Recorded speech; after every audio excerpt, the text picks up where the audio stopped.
God has uniquely and creatively designed each of our bodies. We're made in the image of God. And therefore, like, the fact that you and I have different body types, all three of us are different body types, like, that's not something we should feel ashamed over or awkward over. The fact that, like, our culture has sexualized, objectified, created an image or created things that are appropriate, not appropriate, things like that. We get more into that in a bit, but to start with, the Bible does not say anywhere that we should feel ashamed over how God has made us to be.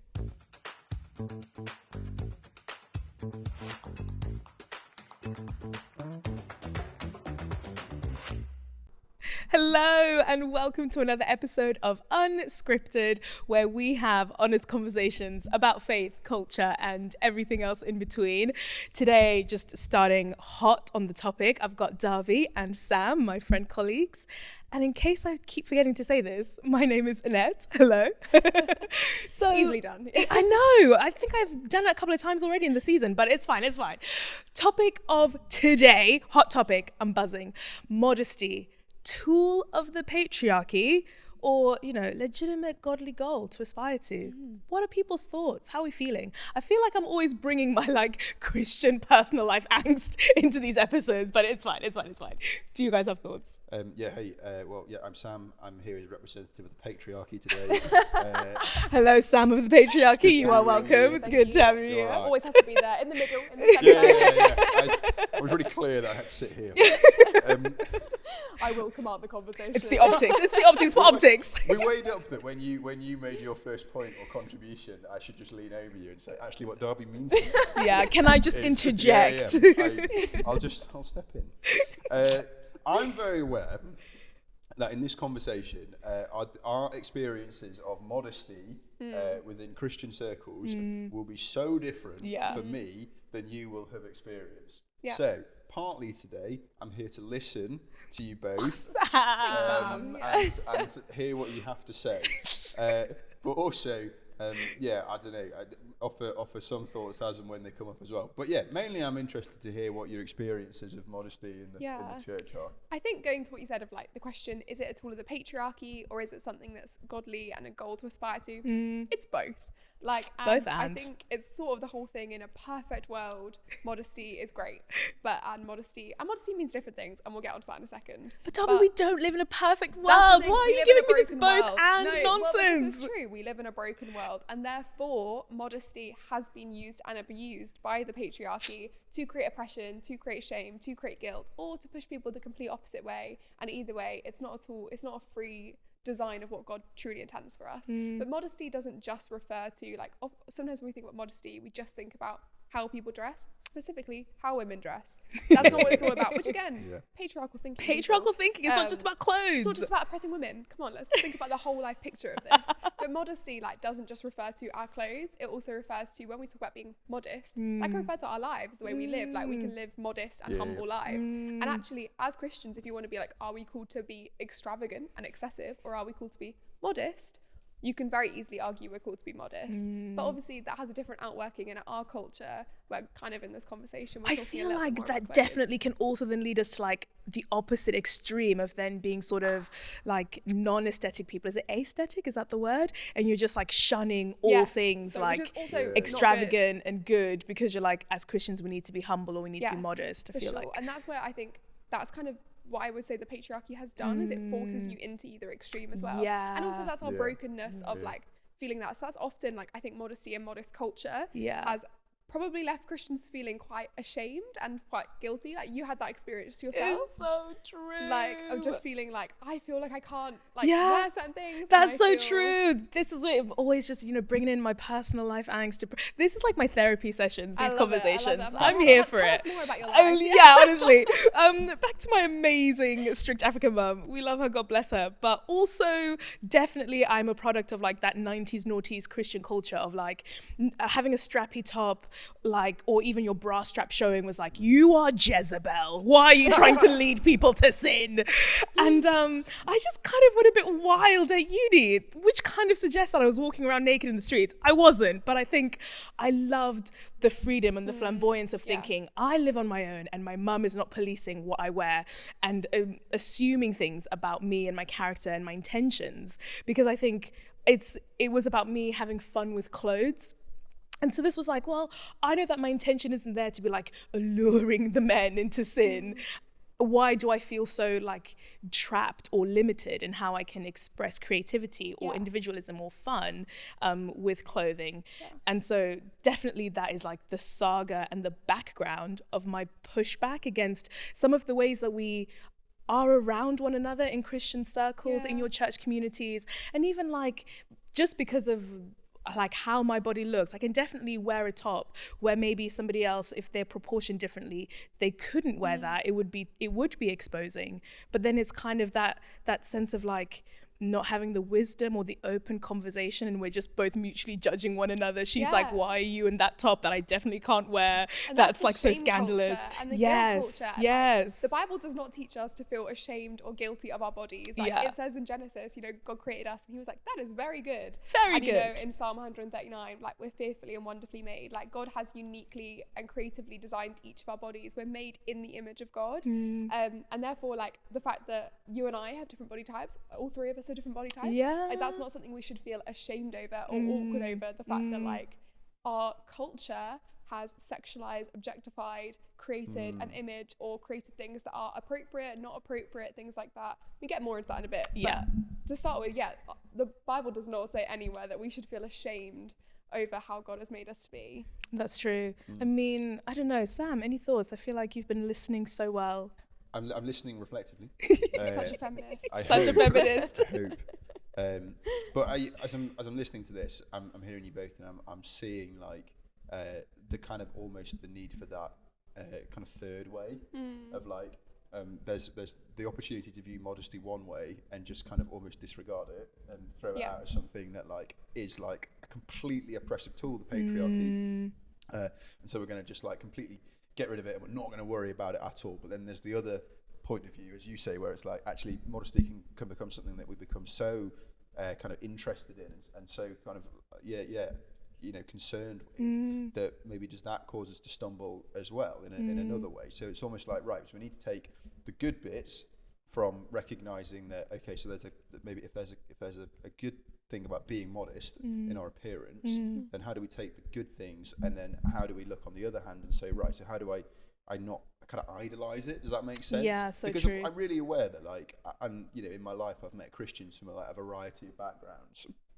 and I've met Christians who like would go. So I've met women who would go to church on a Sunday and would cover their heads in worship, so it's like, well, what do I do with that? Because like I'm not someone who thinks that women should cover their heads in worship, but equally I'm like, I respect her agency and I respect her decision to say this is what I think I should do. Yeah. So I'm not going to like all of a sudden start saying, oh no, you shouldn't cover your head in worship, because that's what her conviction is. So. And the beauty of what she's doing though is she's not doing that for you. She's doing that for the Lord. Yeah, she's doing it for worship. Oh, I love that, Darby. That is really good. But, and that's like why it's okay. Yeah. Because it's like totally. that's why I'm not going to like come in and say to her like, you actually don't have to do this. It's been a tool of the patriarchy. You're being oppressed. You don't have to cover your head. Give her some kind of like intense context for Paul and how he wrote and all of this to show that actually she's not supposed to do this. Like I'm never going to do that. That's between her and the Lord. I think when we talk a lot about the tool of the patriarchy as well, really what we're saying is a tool for power. So like how people use it. Patriarchy is men in power. That's kind of what we're framing that as in this. And therefore it's kind of the idea of like, people using it to power, to oppress people, things like that. I guess if we're talking about modesty in terms of like how people dress and whether people objectify them, in the Bible it never puts the onus on people that objectify the people on the person that's being objectified. We have the case of I've got it in my notes because I don't want to get it wrong. Tamar, like Bathsheba and like Dinah, they're all abused by men in the Bible. And these are all times that the Bible condemns where the men have sinned. It never blames the women and says, oh, but because they were in this situation or because of what they were wearing, it's like, no, the men were wrong. And like even in the Bible, when it says in Matthew 5, like, but I tell you that anyone who looks at a woman lustfully has already committed adultery with her in his heart. It does not then say, unless she's wearing a low-cut top or a bra strap, therefore you haven't committed adultery. It's like actually the onus is on the person that is being lustful. Like we have freedom and we have to control our own impulses, our own thoughts. Like we were not made for sexual things as our primary like purpose. We were made to be glorifying and honoring God. Well, I look at what 1 Corinthians 6, like super interesting letter. Paul is like digging out this church over the course of 1 Corinthians. And in 1 Corinthians 6, he's talking about sexual sin specifically. And he talks about how you were not made for your own sexual gratification. And now I think that there is an argument kind of that's deeper beneath this, where Paul is kind of pointing out that they're not made for their own gratification in any way. But it's just that in this moment, he is addressing their sexual sin. So he is saying, you were not made for your own sexual gratification. But when we peel that layer back and we look at how actually, men and women were not made for their own gratification, that speaks to the relationship between us and the world that God has created. And then we can look at exploitation in loads of different places. Lots of other editions of this podcast probably will.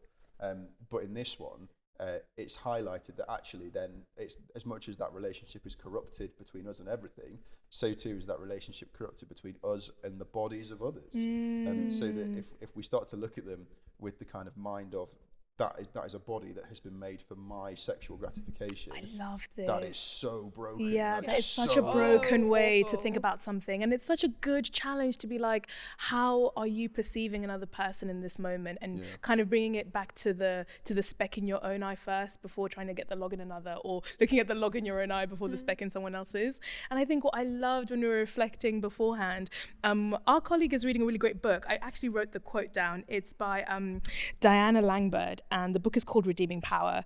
And she says, vulnerability tests the heart of those who need to respond to that vulnerability.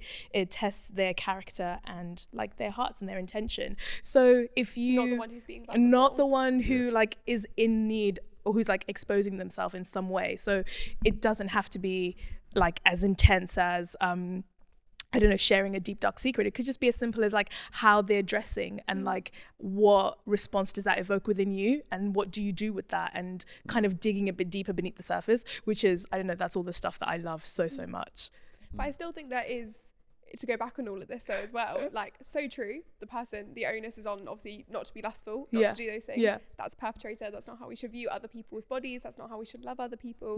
True. But there is still a question, should you be modest? Is modest hottest? Like, do you know what I mean? Is modest hottest? I love this. This is the hashtag. Bring it. It's going to be trending. Modest hottest. Would love to know which kind of like 1990s American culture you I loved it. I bet they had like those like rubber wristbands as well. Modest is hottest. Yeah, honestly. No, but like, because imagine though, like also, imagine your like church, maybe your church is like lives near the coast or something, and if you went on like a beach weekend or something, if you did something like that, if women in your church were wearing bikinis, would you be like, ooh? But if men in your church were topless, are you like, oh, I have an issue with that? Double standard there as well. But even like, it's the whole question of going like, how can I, what can I wear and what am I intending for others? But also not even like that. I guess it's if you're more a mature Christian and you have a mature faith, there maybe is a question that you want to ask yourself, and that's not an oppressive question, and that's not a what should I do question, but it's more a question of like, how can I be wise to others? How can I be kind to others? Darby lies. It feels oppressive. I feel like from the very first episode when we like are thinking about this outward perspective of living in community and almost like living for the other, like one another in one another. There's so many instances. It's sacrificial. And as I like sit there and consider like, if you want to be like on a discipleship journey and you want to be growing in faith and in wisdom, like thinking to yourself, okay, what is my intention here? But also I think there's something about context and culture that you brought up about going to the beach and being in bikinis. I remember visiting my friend in Spain. It was so cool. I can't believe that she lived there and worked there. And it was just like the most epic thing to my young mind at like 23. And we're walking down the street and she is so beautiful. She's really tall. She could be a model. She had these like little short shorts, strappy top. And we're just walking down the street on a Sunday on our way to church. And I just thought to myself, dude, would you wear this in the streets of Nottingham on a Sunday on our way to church? And like we both just looked at each other and laughed, because the unspoken obvious answer was no, but there was something that was okay about being abroad. It's a hotter place, so you see people everywhere around you, like in shorts and in smaller tops, and it didn't feel like this huge sort of modesty question of me questioning, is she serious about her faith? Is she just trying to lead people into sin like Delilah? You know, it was just, I don't know. It's hard as well if you've got different body type. That's what I find really hard, is like everyone, as we kind of touched on before, has different body types. Everyone, and as we kind of talked about before, our culture objectifies and sexualizes different parts of different people's bodies, whether you're man, woman, there's lots of objectification there. Yeah.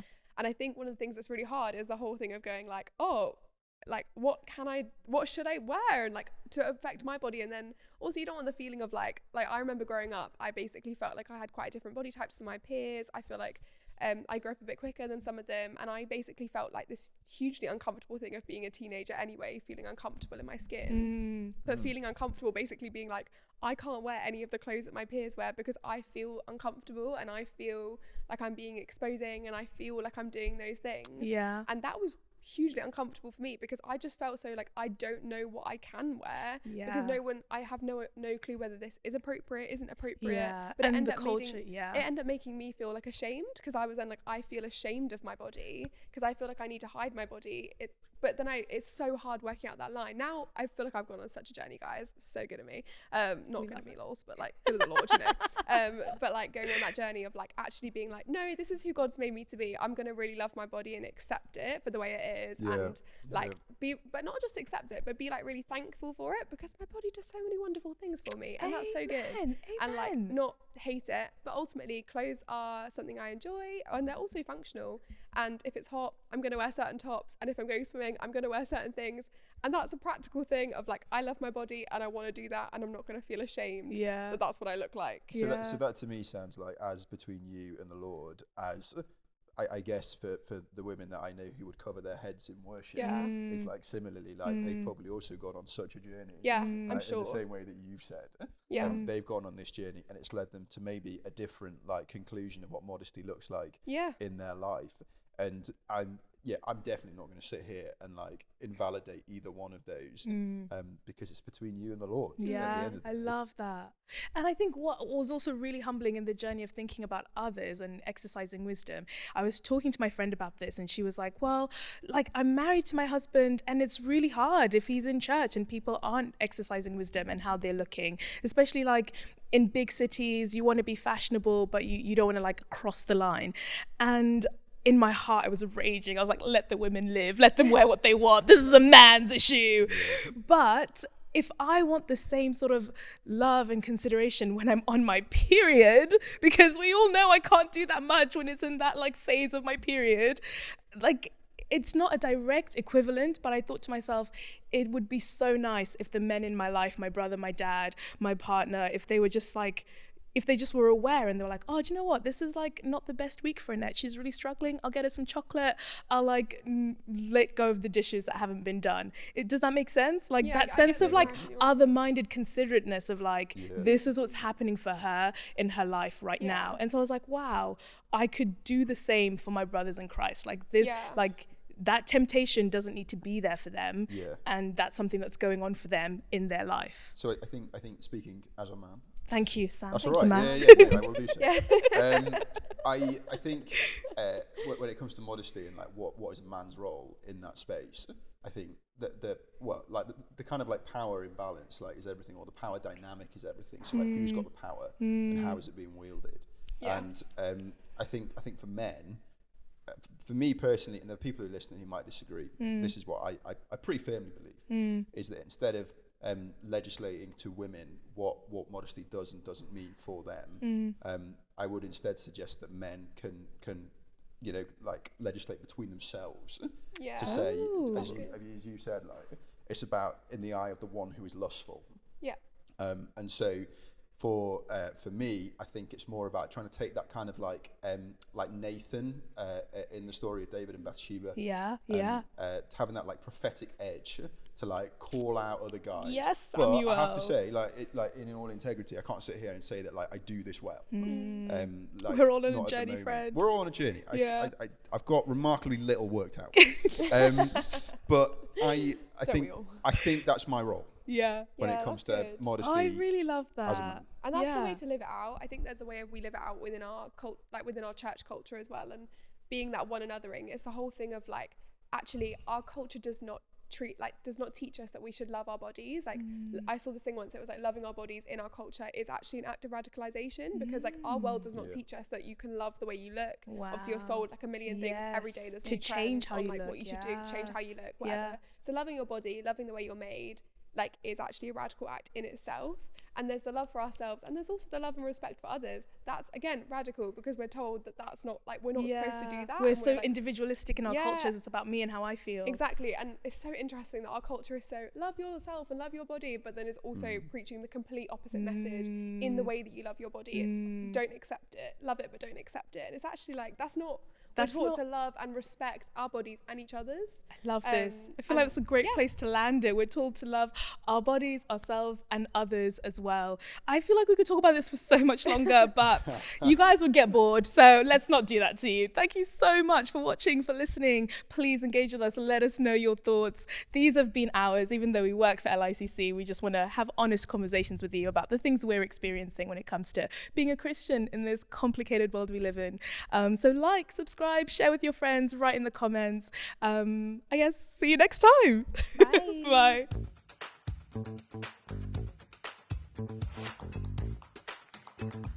Bye.